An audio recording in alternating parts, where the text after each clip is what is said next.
오늘 말씀은 마태복음 21장 42절부터 46절 말씀입니다. 마태복음 21장 42절부터 46절까지입니다. 봉독하겠습니다. 예수께서 이르시되 너희가 성경에 건축자들이 버린 돌이 모퉁이의 머릿돌이 되었나니 이것은 주로 말미암아 된 것이요 우리 눈에 기이하도다 함을 읽어본 일이 없느냐.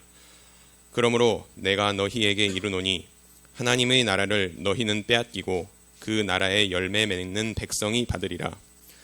이 돌 위에 떨어지는 자는 깨지겠고 이 돌이 사람 위에 떨어지면 그를 가루로 만들어 흩으리라 하시니 대제사장들과 바리새인들이 예수의 비유를 듣고 자기들을 가리켜 말씀하심인 줄 알고 잡고자 하나 무리를 무서워하니 이는 그들이 예수를 선지자로 알미었더라. 아멘. 우리 하나님의 은혜와 평강이 성도님들의 가정에 충만하시길 바랍니다. 오늘 42절부터 봉독해 드렸지만 23절부터 말씀드리려고 합니다. 23절에 두 가지 중요한 사건이 있었죠. 예수께서 성전을 깨끗하게 정화하시고 그리고 무화과 나무를 저주하신 그 사건이 있었습니다. 23절을 보면 그 다음 날 예수께서 성전을 정화하시고 무화과 나무를 저주하신 다음 날 예수께서 성전에 들어가셔서 사람들을 가르치셨다 그랬습니다. 가르치셨다. 그러니 그것을 보고 있는 대제사장들과 장로들이 기분이 좋을 리가 없었겠죠. 자기들이 하고 있는 일을 부정하는 거거든요. 성전을 정화하는 것은 자기들이 하는 일을 부정하는 거예요. 또 자기들과 다른 가르침을 지금 성전에서 가르치고 있는 거예요. 좋게 보일 리가 없죠. 그래서 시비를 겁니다. 당신이 무슨 권한으로 이런 일을 하는가? 그 권한은 누가 주었는가? 이렇게 시비를 걸었어요. 그러니까 이 사람들이 정말 이것이 궁금해서 물어본 것은 아닐 거 아닙니까? 궁금해서 물어본 것은 아니에요. 어떻게 하면 예수님을 체포할 수 있을까? 죽일 수 있는 꼬투리를 잡을 수 있을까? 그래서 이 질문을 했거든요. 이 질문은 그 사람들이 생각할 때 예수님을 꼼짝없이 잡을 수 있는 그런 질문으로 생각했던 것 같아요. 예상되는 질문이 두 가지가 있거든요. 하나는 뭐냐면 내 권한은 하나님이 주신 권한이다. 그거하고 또 하나는 누구에게 권한을 받아야 내가 그냥 한 것이다. 둘 중에 하나로 예상을 할 수 있었겠지요. 그러니까 하나님으로부터 권한을 받았다고 하면 신성모독으로 몰 수 있어요. 신성모독으로 재판에 회부할 수 있고, 내 스스로 했다 그러면 자격도 없는 사람이, 권한도 없는 사람이 이런 일을 했다고 그렇게 몰아세울 수가 있을 거예요. 그래서 지금 이스라엘 사람들이 예수님을 굉장히 좋아하고 인기가 아주 높았을 텐데, 그때 예수님은 무자격자다고 하면 사람들이 생각을 돌릴 수도 있겠다 이렇게 생각했겠죠. 그러니까 이 질문은 예수님을 진퇴양난으로 빠뜨릴 수 있는, 꼼짝없이 잡을 수 있는 아주 좋은 덫이라고 생각했습니다. 그러니까 예수께서는 이들의 의도를 충분히 아실 수 있죠. 그런 분위기에서 이거 모르겠습니까? 이 사람들이 지금 왜 이런 질문을 했다, 충분히 아실 수 있었을 거예요. 그래서 예수님은 이 덫에 걸리지 않기 위해서 직접적으로 대답하지 않으시고 두 가지 비유를 들어서 말씀하셨어요. 그것이 뭐냐면 두 아들의 비유와 악한 농부의 비유입니다. 이 두 가지 비유가 계속해서 나옵니다. 이거 한번 살펴보겠습니다. 먼저 28절을 보면 두 아들의 비유가 나오는데요. 간단한 겁니다. 어느 날 아버지가 두 아들에게 오늘 포도원에 가서 일하라 그렇게 이야기를 했습니다. 그러니까 큰아들은 예 가겠습니다 이렇게 대답하고는 가지 않았다. 둘째 아들은 싫습니다, 가지 않겠습니다. 그렇지만 나중에 뉘우치고 가서 일을 했다는 거예요. 이것이 이 비유의 내용입니다. 예수께서 이 비유를 다 마치신 후에 종교 지도자들에게 물으셨어요. 이 둘 중에 누가 아버지의 뜻대로 하였는가? 대답은 뻔하죠. 둘째라고 대답할 수밖에 없죠. 그래서 예수께서 이들의 대답을 들으시고 31절 뒷부분을 보면 내가 진실로 너희에게 이르노니 세리들과 창기들이 너희보다 먼저 하나님 나라에 들어가리라. 이렇게 말씀하셨어요. 그러니까 이 비유에서 큰 아들은 누구예요? 종교 지도자들을 의미하는 거라고요. 둘째 아들은 세리와 창기들을 의미하는 거죠. 예수께서 여기까지 말씀하시니까 이 종교 지도자들은 이것이 자기들을 대놓고 비난한 말씀인 것을 깨달았을 겁니다. 예수님은 당시에 죄인 취급을 당하던 세리와 창기들이 의인이라고 자처하고 다녔던 종교 지도자들보다 먼저 하나님 나라에 들어갈 것이라고 말씀하신 것이에요. 종교 지도자들이 굉장히 기분 나쁘고 충격적인 말씀이죠. 그때 이 종교 지도자들은 하나님을 정말 잘 믿으려고 애를 쓴 사람들이었어요. 그리고 자기들은 정말 잘 믿는다고 생각했어요. 여러분, 하나님을 잘 믿는다고 하는 것은 어떻게 하는 것일까요? 어떻게 하면 하나님을 잘 믿는다고 할 수 있을까요? 이런 믿음의 표현은 시대마다 다를 수 있어요. 시대마다 우리의 믿음의 표현이 다를 수 있어요.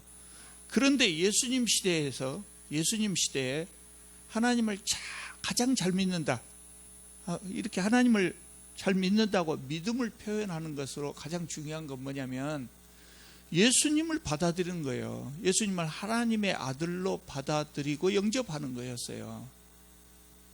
그런데 이때 종교 지도자들은 율법을 지키는 것을 최고의 믿음으로 생각했거든요. 그러니까 이 사람들이 하나님을 잘 믿으려고 노력하면 할수록 하나님으로부터 점점 멀어져 갔던 겁니다. 이 종교 지도자들은 스스로 생각하기에 우리는 하나님 나라의 주류 중에 주류다, 그렇게 생각했겠죠. 그래서 당연히 하나님 나라에 우리는 들어간다, 하나님 나라는 우리 것이다, 이렇게 생각했겠죠. 그런데 예수님은 뭐라고 대답하세요? 당시에 비주류에도 들어가기 어려운 세리와 창기들이 먼저 하나님 나라에 들어갈 것이라고 말씀하셨어요. 얼마나 충격적이었겠습니까? 이 비유는 지금 무슨 이야기를 하려고 할까요? 종교 지도자들이 예수님에게 질문을 했어요.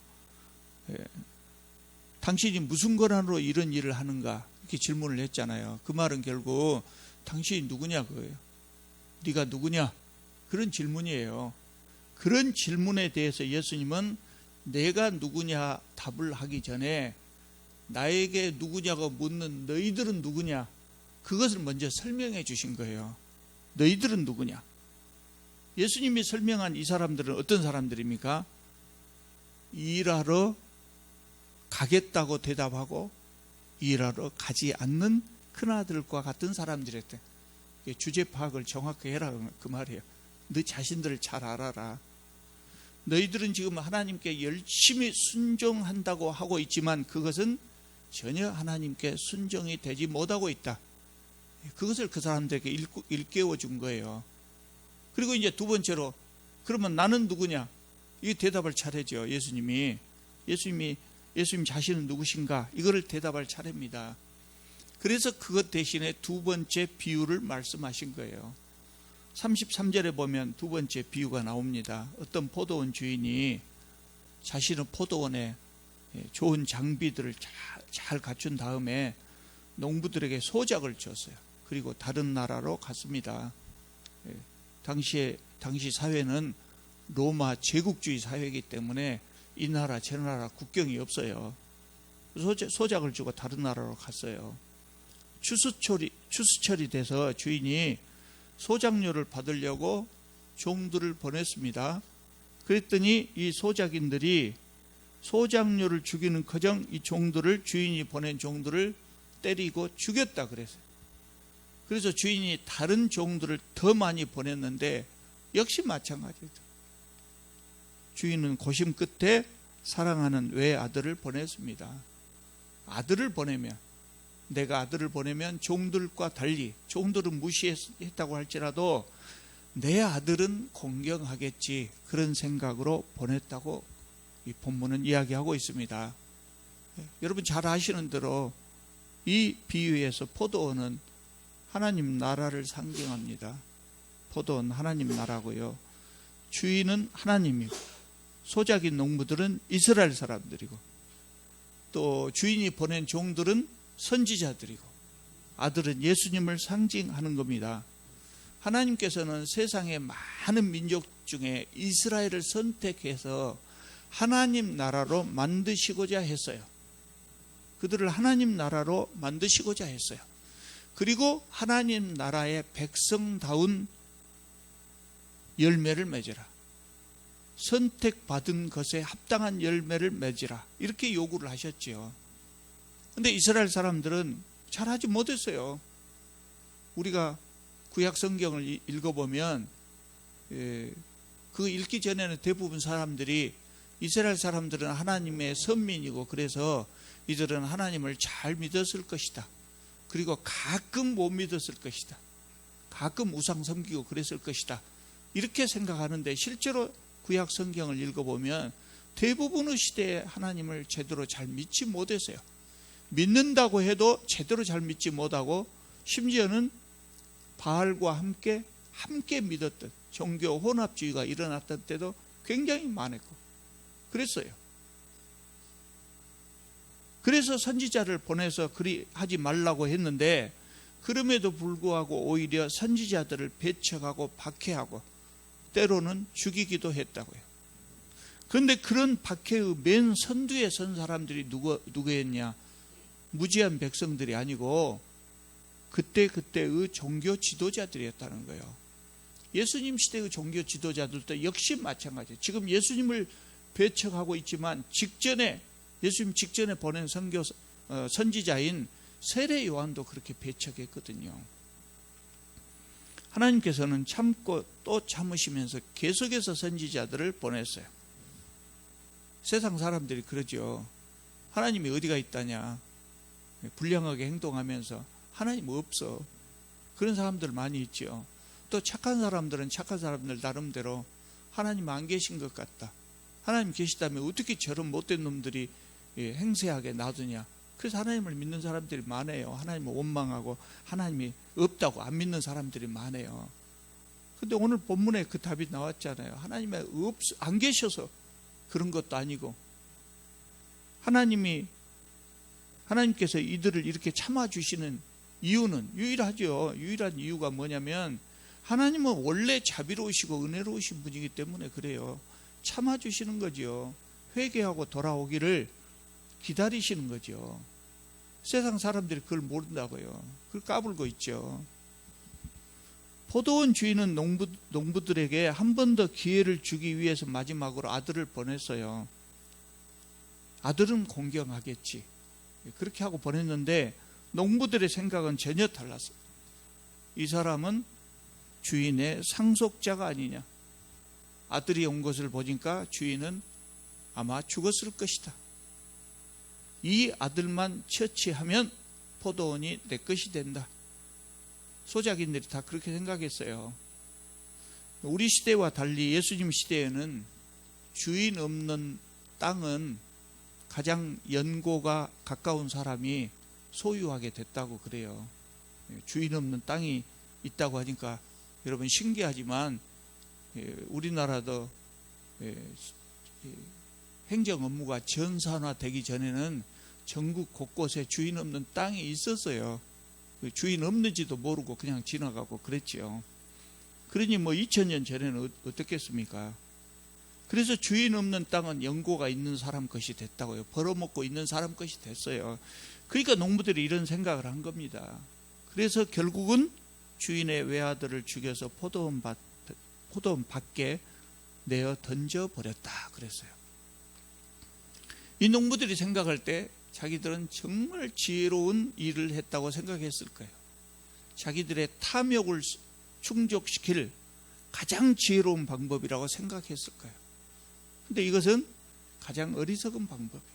가장 어리석은 방법. 왜냐하면 주인이 힘이 없어서 참은 것도 아니고 주인이 죽었기 때문에 아들을 보낸 것도 아니었단 말이죠. 그냥 참아주신 것이었어요. 이것이 비유의 내용입니다. 자, 그러니까 이 비유는 뭘 설명하는 겁니까?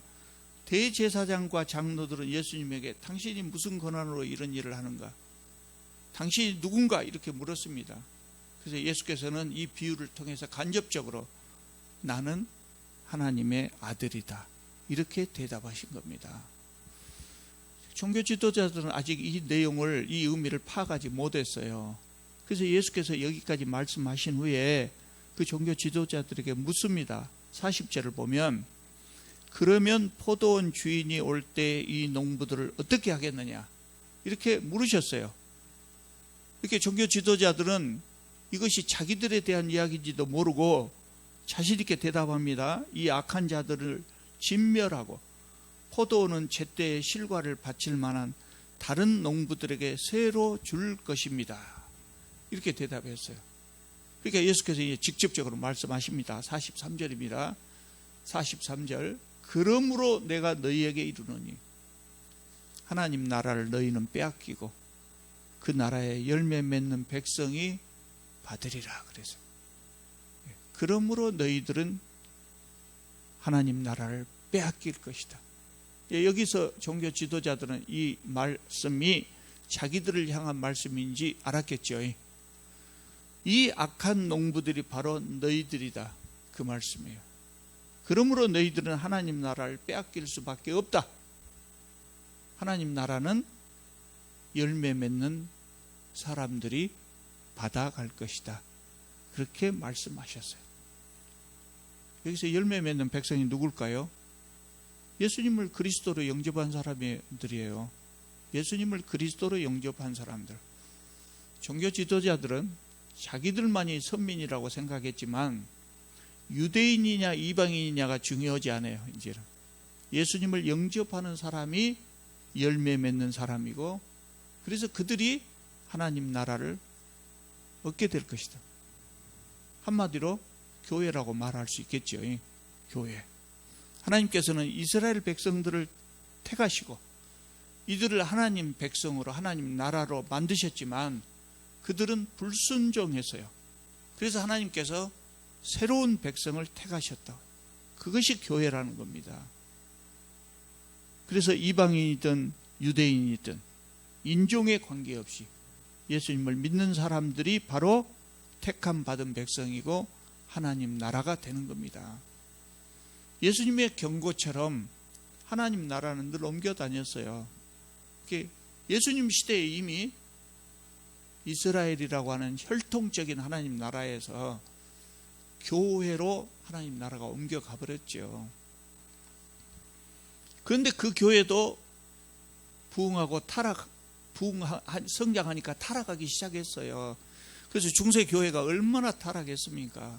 얼마나 타락했습니까? 역사는 반복된다는 말이 딱 맞아요. 예수님에게 이렇게 꾸중을 들었던 종교 지도자들이 역사를 몰랐겠어요? 그때부터 500-600년 전에 이스라엘이 망했지요. 하나님을 잘 섬기지 못하다가 망하고 다 포로로 끌려가고, 그렇게 어려운 역사를 경험했음에도 불구하고 또 마찬가지가 됐단 말이죠. 그러니까 또 망한 겁니다. 나라도 망한 겁니다. 하나님 나라는 옮겨가 버리고요. 중세 교회는 우리가 앞에서 살펴봤던 잎사귀만 무성한 무화과 나무같이 되어버렸어요. 그 정도만 되어도 다행인데 강도의 소굴처럼 되어버렸다고요. 그래서 하나님께서 많은 종교 개혁자들을 보내셔서 교회를 개혁하게 하셨어요. 하나님 나라가 이제 옮겨왔죠. 그리고 유럽에서 교회가 부흥하고 성장하고 꽃을 피웠는데 또 교회가 또 타락해요. 그래서 하나님께서는 하나님 나라를 또 옮기셨어요. 어디로 옮겨갔을까요? 이제 지리적으로, 신대륙으로, 아메리카로. 그렇게 하나님 나라가 옮겼어요. 그리고 우리도 복음을 받아서 한국에도 교회가 생기고 또 하나님 나라의 백성들이 많이 생겼지요. 지금 한국 교회가 얼마나 부흥을 했습니까? 그런데 오늘 이 본문 말씀은 우리에게도 해당되는 말씀이에요. 우리도 잘못하면 하나님 나라를 빼앗길 것이라고요. 그러면 하나님께서는 이 우리가 열매 맺지 못할 때 이 하나님 나라를 또 어디로 옮기실지 몰라요. 이 말씀을 읽을 때마다 참 두려운 말씀이에요. 여러분, 한국 교회의 실정이 어떻습니까? 우리가 잘 아는 대로 지금은 세상의 교회를 걱정하는 시대가 되어버렸어요. 지금부터 한 130, 40년 전에 복음이 이 땅에 들어올 때 개신교 선교사들이 들어와서 선교를 시작했던 그 구한 말에는 교회가 세상을 위해서 일했어요. 우리 먼저 하나님을 믿었던 사람들이 교회 안에서 나만 잘 믿고 천국 가자 이것이 아니고 세상 속에 들어가서 세상을 바로잡으려고 노력했어요. 반부패 운동을 하고 반외세 운동을 하고 반봉건 운동을 하고 사람들을 가르치기 위해서 곳곳마다 학교를 세우고 병원을 세우고 고아원, 양로원을 세우고 그렇게 교회가 세상을 걱정하고 돌아봤어요. 그런데 지금은 세상이 교회를 걱정하는 시대가 되어버렸어요. 교회마다 대형 교회를 이루려고 애를 쓰고 있어요.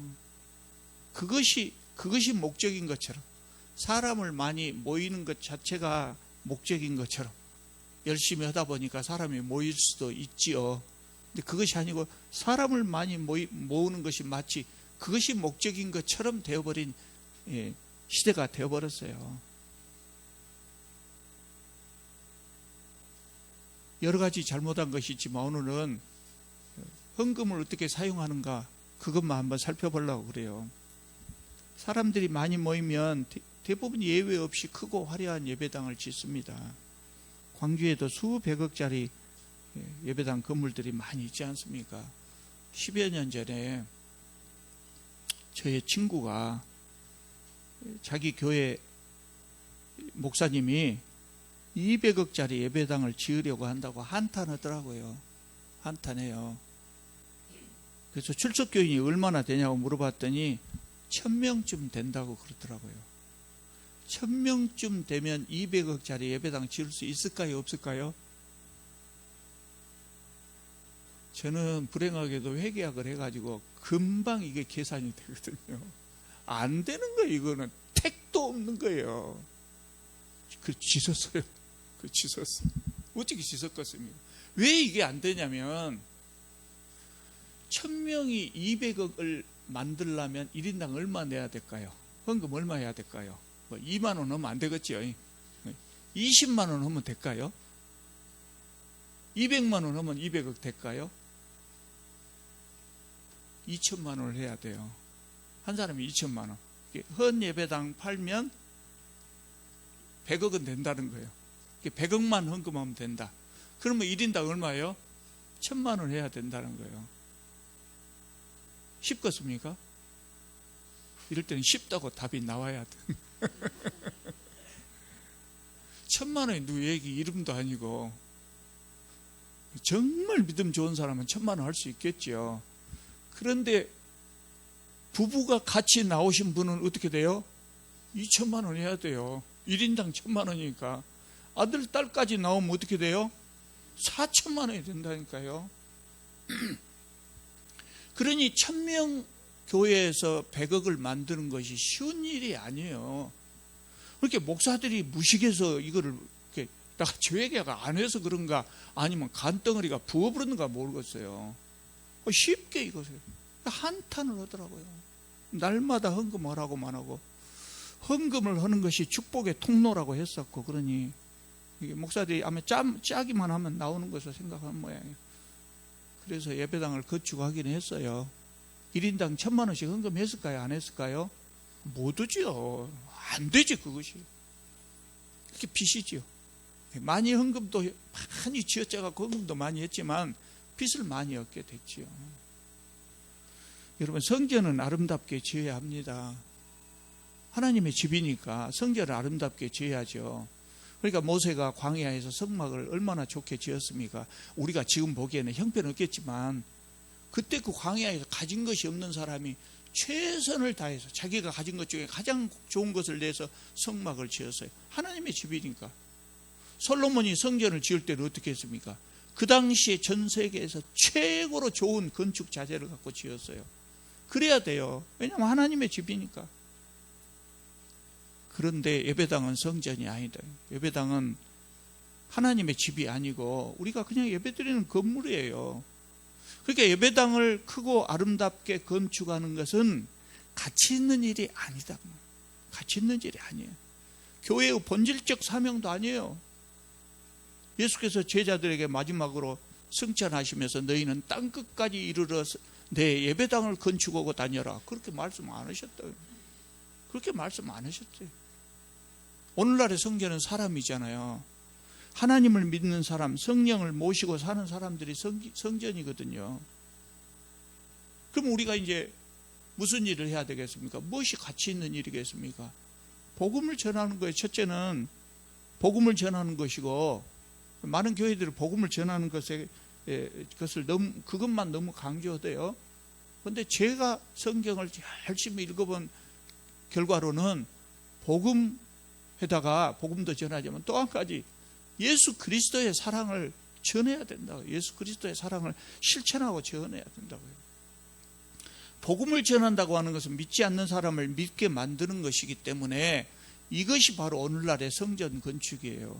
한 사람이 예수님 믿을 때마다 새로운 성전이 건축되는 겁니다. 얼마나 가치 있는 일입니까? 이것이 가치 있는 일이라고요. 예배당도 필요하면 건축해야 되겠지만 우리는 안 짓기로 했지만 필요하면 지어야죠. 저는 다른 교회가 예배당 건축하는 데는 반대하지 않아요. 필요하면 지어야죠. 그러나 그것이 하나님의 성전이 아니기 때문에 예배 드리는데 편리하게 지으면 돼요. 크고 화려하게 지은 것은 그건 잘못된 거예요. 예수 믿는 사람이 너무나 사치하면 안 되듯이 예배당 건물을 너무 크고 호화롭게 짓는 것도 그것도 사치. 그것도 성경적이지 않단 말이죠.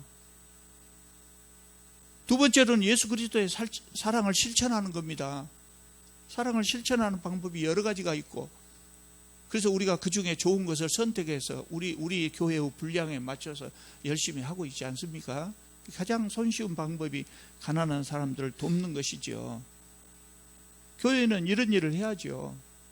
그런데 어떤 목사들은 교회 구제는 교회의 본질적인 사명이 아니라고 주장하는 사람도 있고, 또 저한테 그런 거 구제에 대해서 강조한다고 꾸중한 사람도 있어요.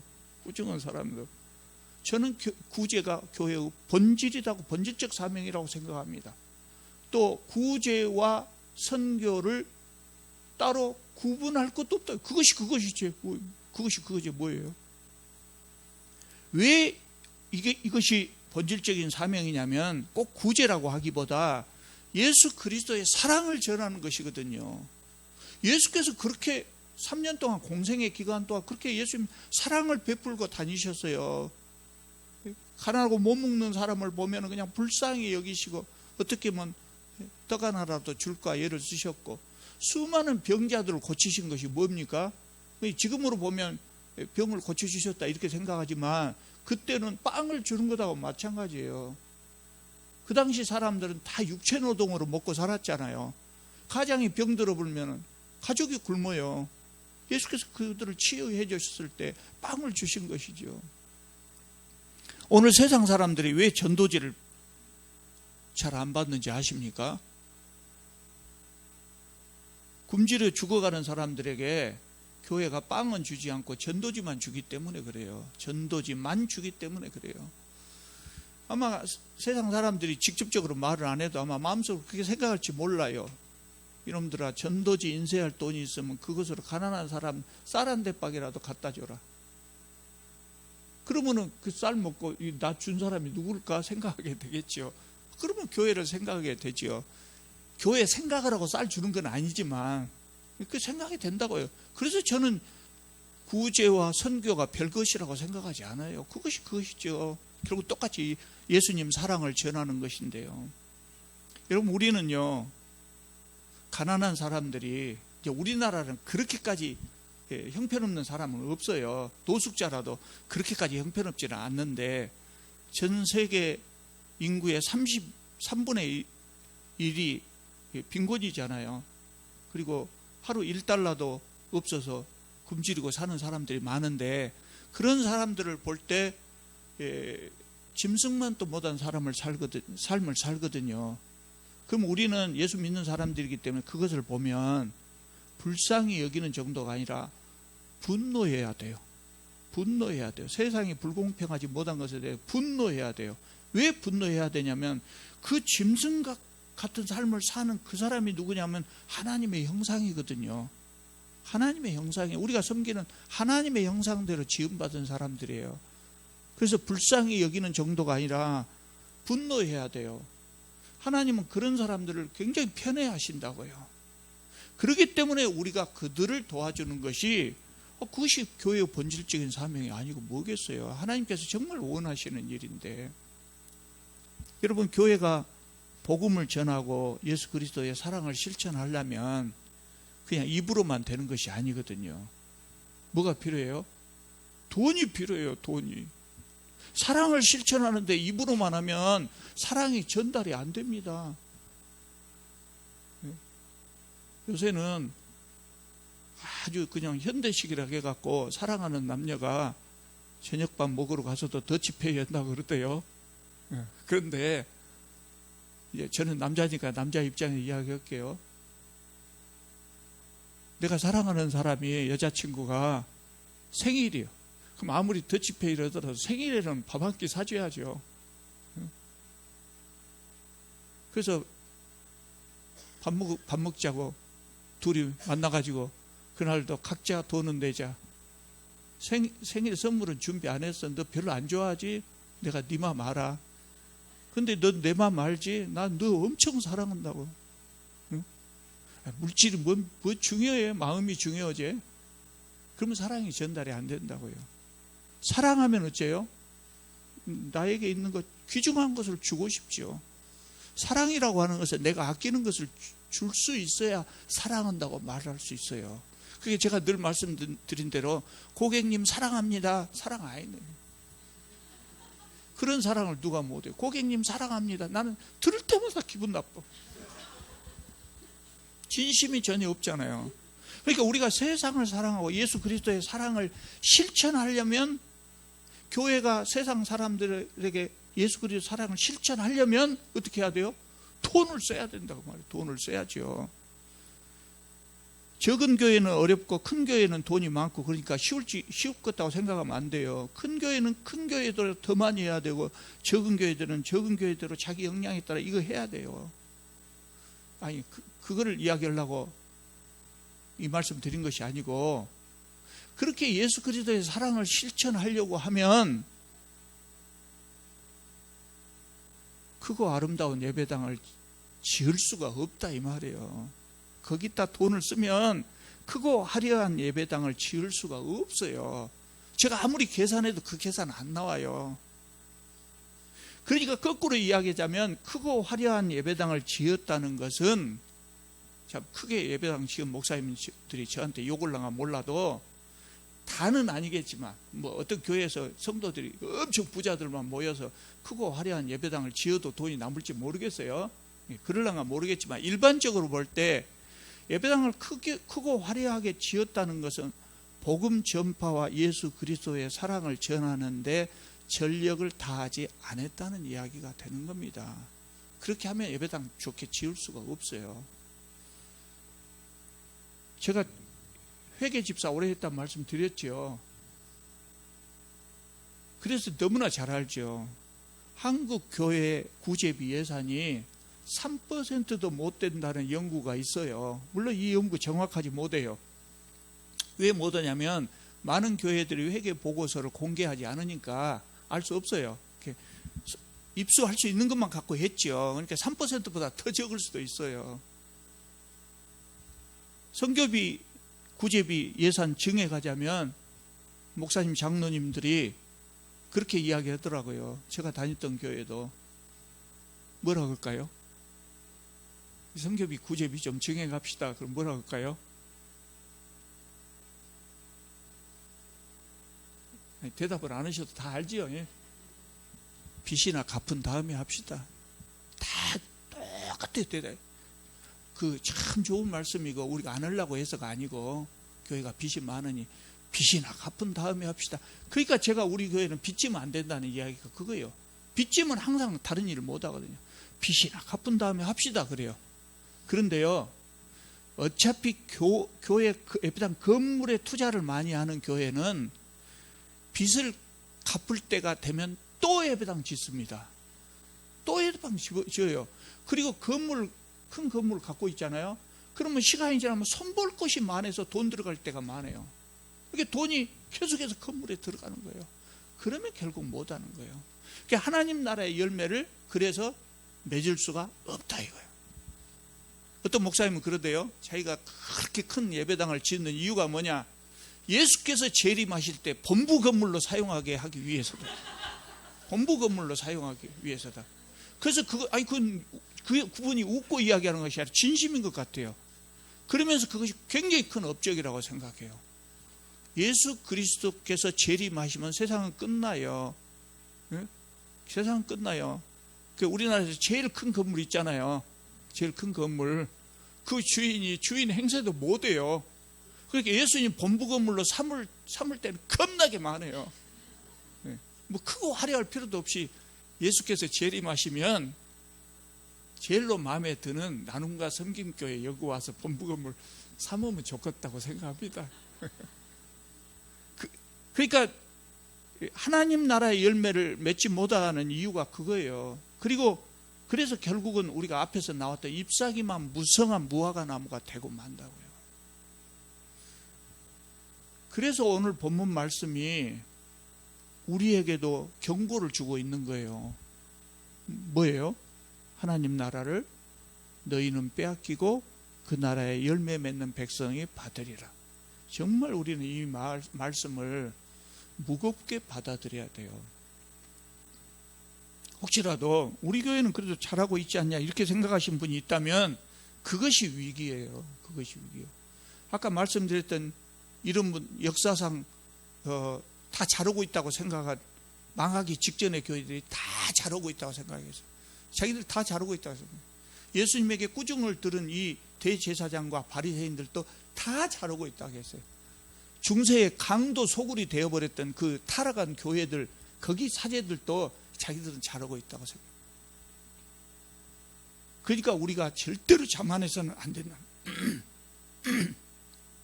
자만은 그 순간이 바로 가장 위험한 순간입니다.